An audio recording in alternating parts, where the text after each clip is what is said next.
Hey everyone, welcome back to another episode of Don't Make Me Famous, where we talk about the road to Hollywood for Latinos as I navigated myself. So today we're going to talk about income versus outcome. I know, sensitive topic in both regards, but I heard something not too long ago. It was a quote from somebody, don't remember who, not important. And it was, it's not about the income, it's about the outcome.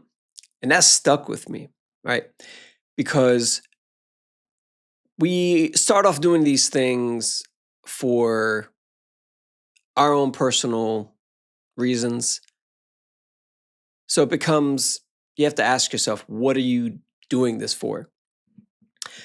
Uh, are we doing this for money? Are we doing this for artistic expression? Are we doing this for bitches? Are we doing this to broaden your horizons? What are you doing this for?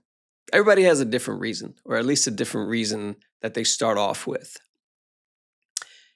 which always kind of sparks the question for me, where did you start? Like, on what side of that did you start? Did you start by, you know what, I can make some money off of this? Or did you start off, I have like creative angst and I need to have like an artistic outlet? Because it could start off on either one of those ends and they can often intersect.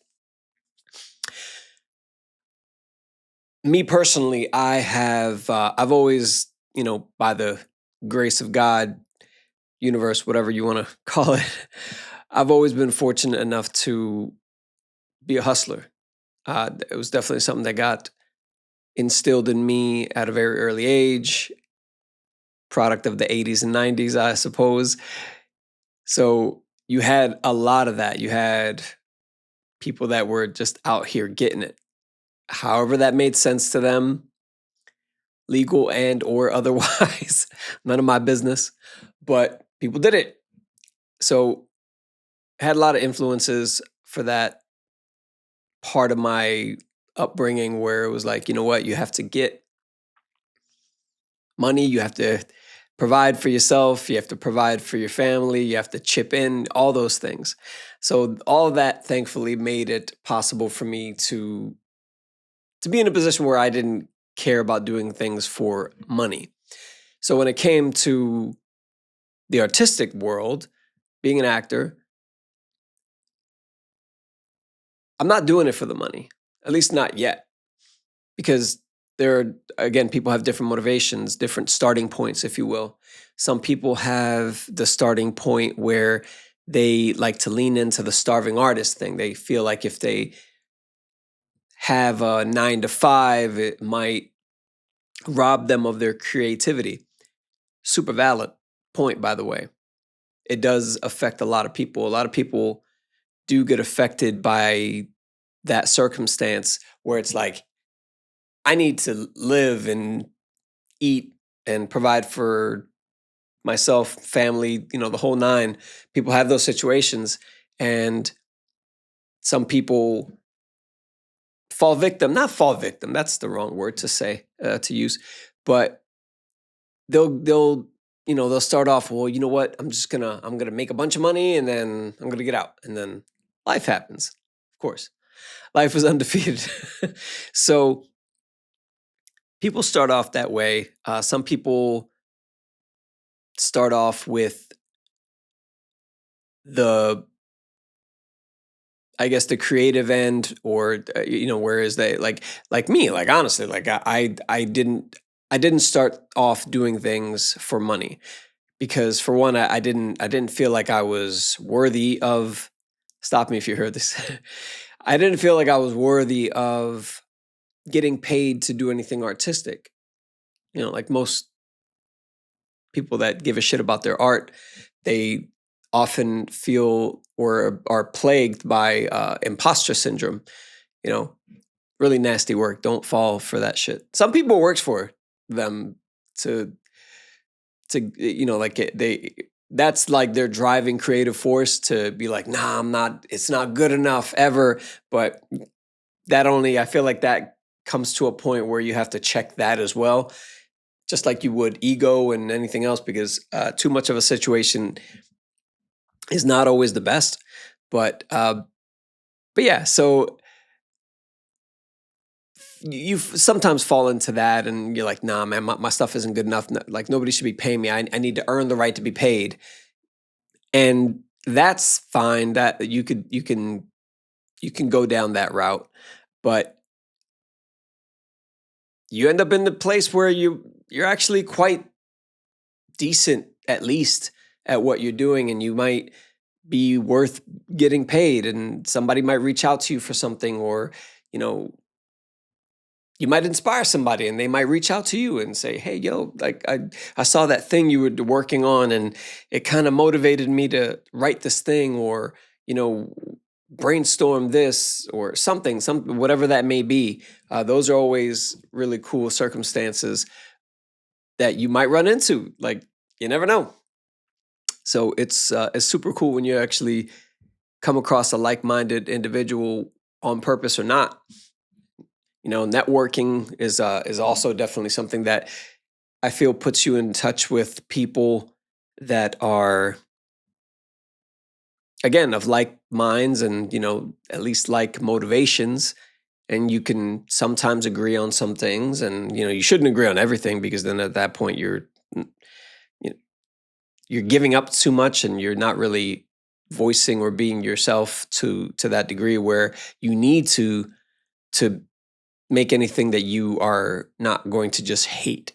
You got to love it yourself. Because if there was nobody around to ingest your art, then you would need to like it. And as long as you like it and love it, then great, job's done. I think Rick Rubin said if you put out anything, you're successful. If you're able to put out anything, you're successful.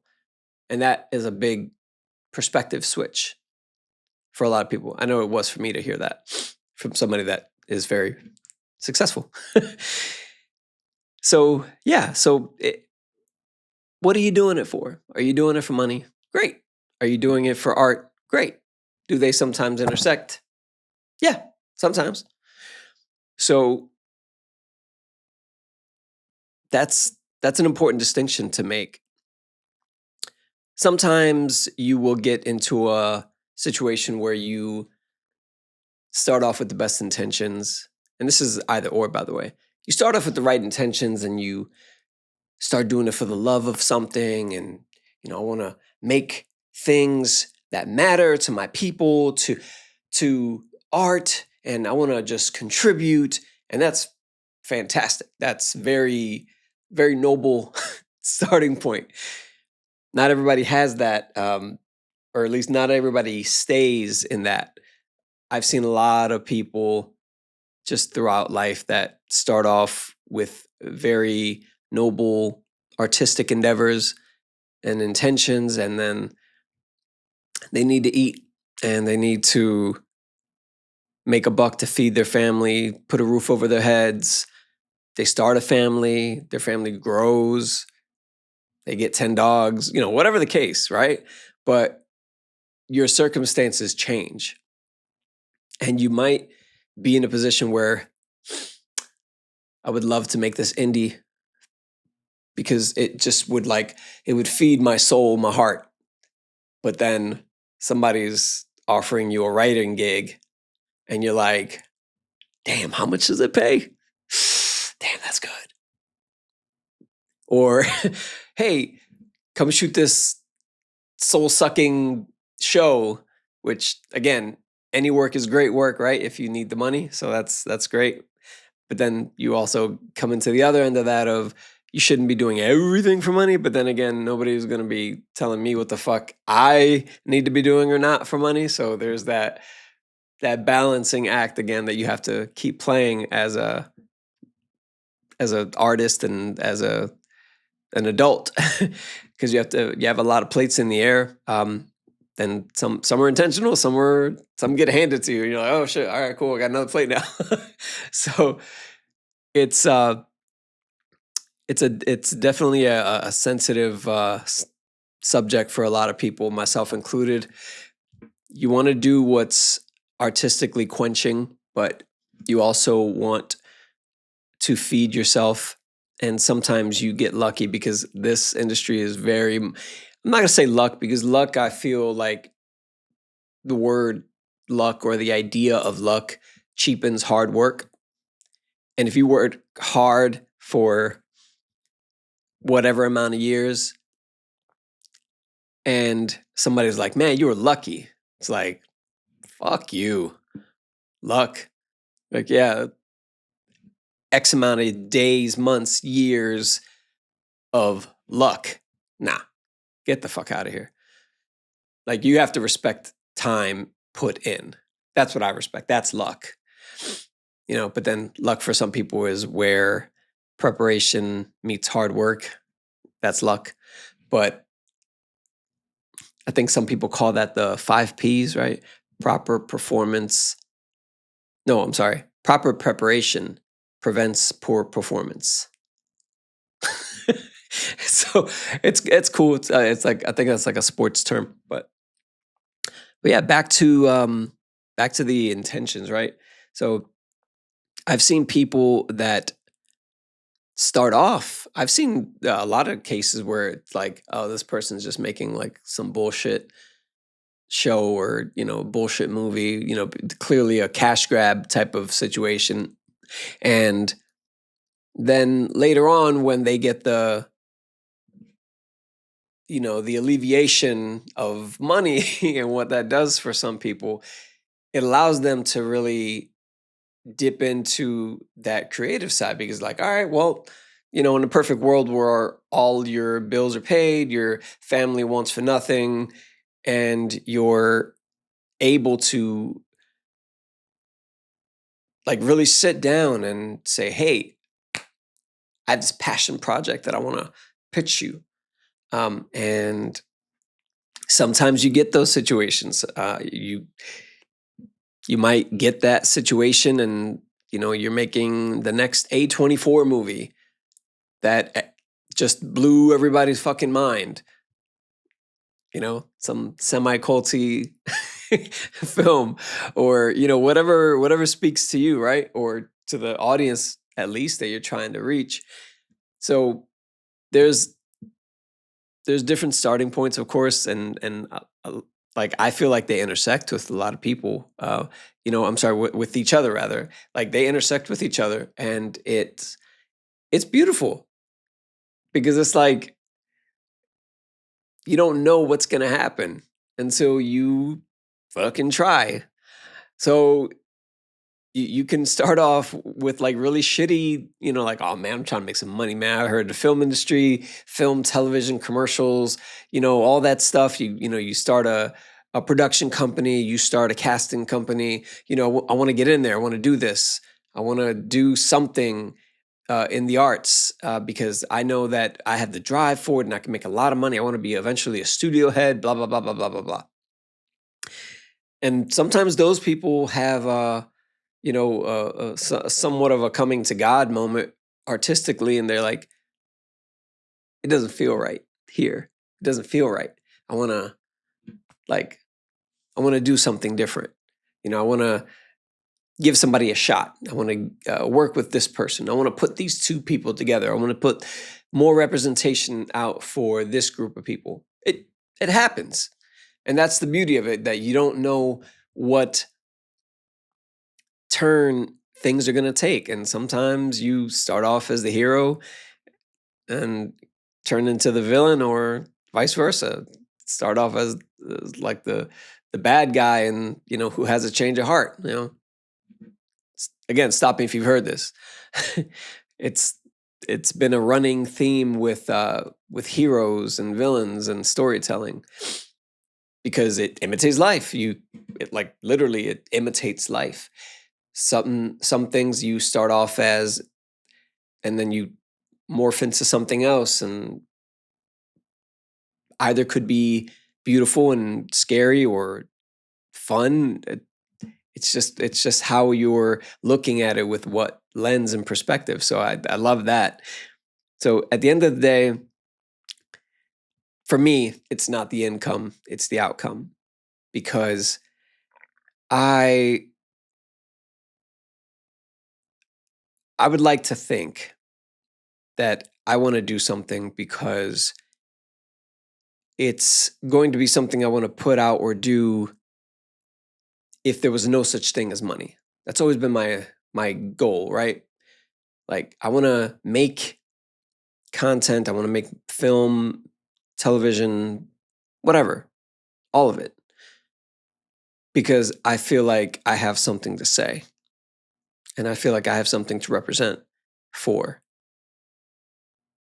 And I feel like my people, you know, Latinos, Puerto Ricans, Hispanics, Caribbeans, we have a lot to offer in that scheme of things. We have a lot to offer.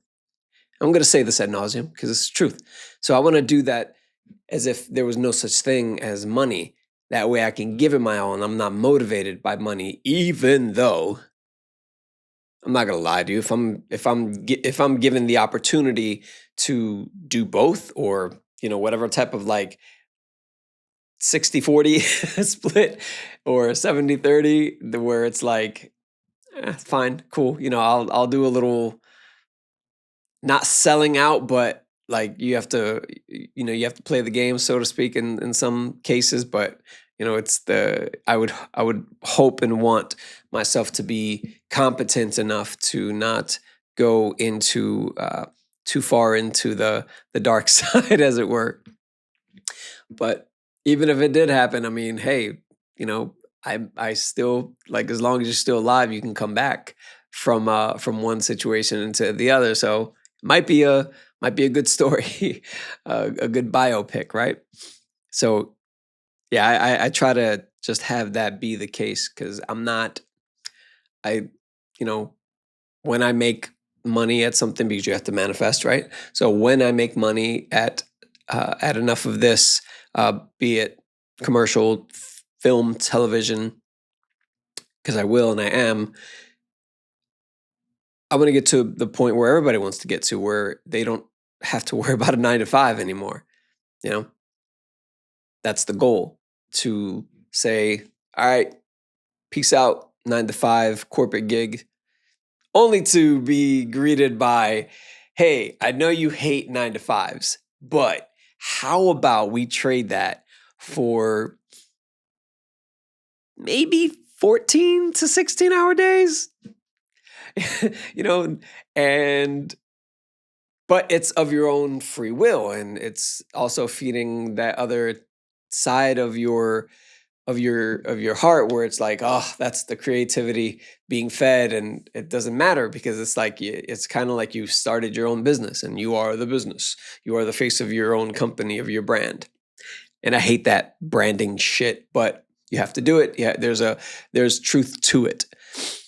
So you have to incorporate that, like it or not. They're just words basically, right? But they have like their meaning behind it still has weight, and you don't want to be a sellout. Oh, branding, like fuck all that. But at the same time, it's like, all right, yeah, it does get incorporated into a successful game plan, if you will. So yeah, you have to play the game, and so yeah, so that's gonna be. I think that's gonna be it for today. I just wanted to say thank you for tuning in. Uh, don't forget to like, follow, share, subscribe. It really helps me do all this nutty shit that I'm doing here to reach out to you guys. A couple of people have reached out, and I actually like it. Like it's really heartwarming to me because it's like, I started this channel, this thing, this for us. Not for myself, for us, because I truly feel like we have a lot to contribute to this tapestry of the artistic world and society. So yeah, like, follow, share, subscribe. It all helps. It really helps. Like every single one of those helps. So again, we've come to my favorite part of the show, where I get to slate. Any actor who says that they don't like the slate is full of shit. Okay? So that's it, and that's that. We see you on the next one. That's a wrap.